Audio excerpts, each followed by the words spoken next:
Recently, Brooke Army Hospital in Texas undertook a test to see just how effective it would be in handling the mass civilian casualties of a natural disaster. The mock disaster was slated to affect the city of San Antonio. In the wake of the mock tornado, there will be nearly 1,000 simulated casualties to be treated by Brooke Army Hospital. Of this number, 800 cases will be listed as serious injuries. The remaining 200 cases will require emergency treatment. Playing the parts of the thousands of simulated civilian casualties are the soldiers ordinarily on duty with the Brooke Medical Center's schools and laboratories. According to the fictional account of the disaster outlined by the designers and testers of the operation, a tornado has swooped through northwest San Antonio early in the morning. It has left behind demolished buildings, wrecked homes, and razed factories. To represent the kinds of cases which would actually exist under such circumstances, Army doctors have compiled a list of injuries based upon genuine disaster reports of the past. The simulated casualties are made up to represent these injuries as faithfully as possible.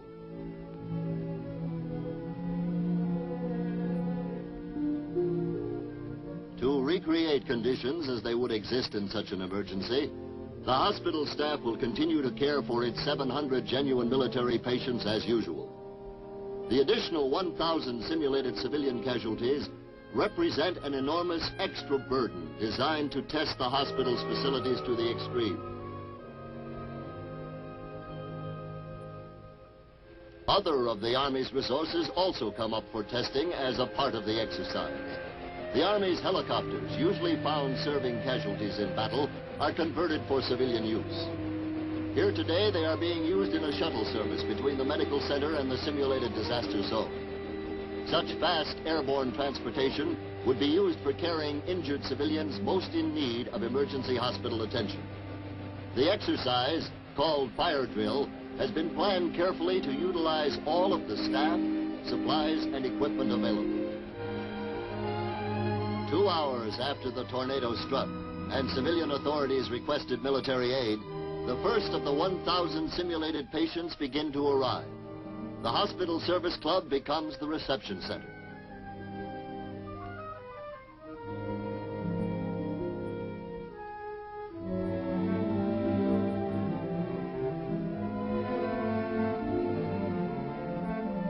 On hand to analyze and evaluate the exercise are umpires both from Brooke Medical Center and from the Surgeon General's office in Washington.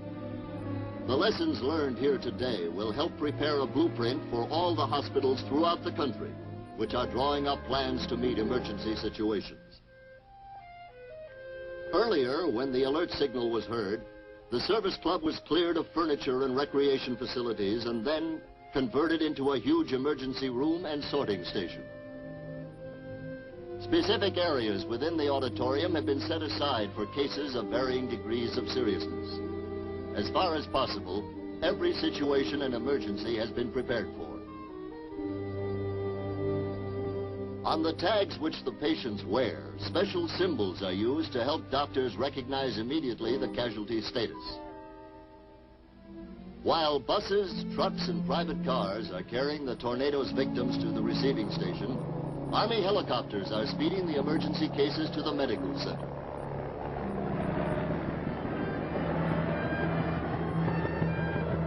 Techniques developed in Korea and in Army training programs for swiftly carrying casualties by air for prompt medical attention are applied in today's exercise.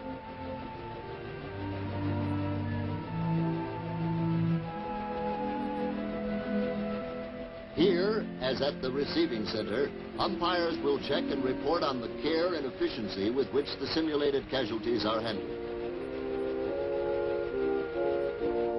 At the converted service club, medical officers give emergency treatment as they sort the patients into categories. One group is slated for immediate treatment. The second priority goes to those listed for later treatment. And a third classification is made for those to get treatment when personnel and space become available. At every stage, umpires check on the treatment given, double-checking on the care administered, and recommendations made by the doctors. Once the casualty has received emergency treatment and been sorted, he is ready to be sent to one of the main hospital buildings where surgical staffs and equipment are waiting. Ambulances and buses are pressed into service to take patients to the main hospital building.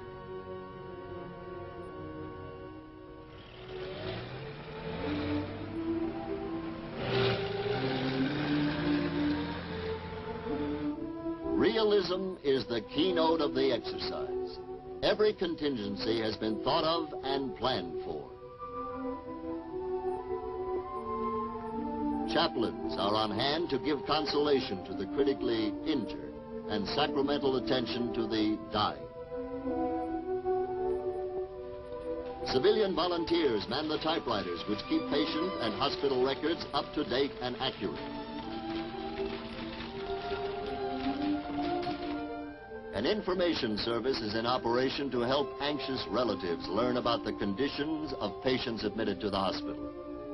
The Public Information Office is providing lists of casualties to news media quickly.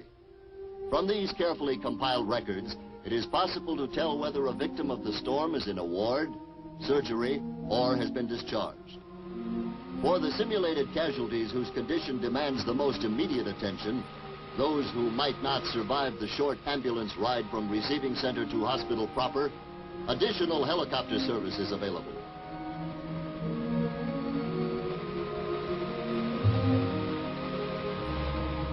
Today's exercise is covering a 12-hour period.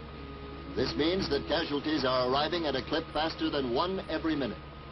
The fast-moving helicopters shuttling between receiving center and the hospital's wards and operating rooms help speed up the flow of patients.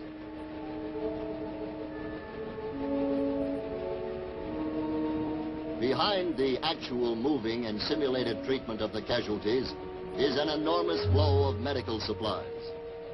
Just as the simulated casualties are treated as though they were genuine, so the hospital staff supplies the supplemental goods and facilities which would be needed if the casualties were genuine. Beds, bandages, medicines and towels, linens and splints, antibiotics and surgical instruments.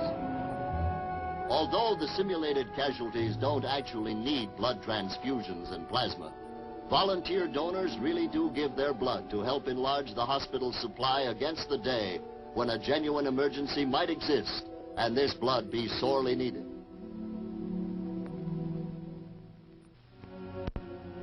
Every one of the hospital's operating rooms has gone into round-the-clock service.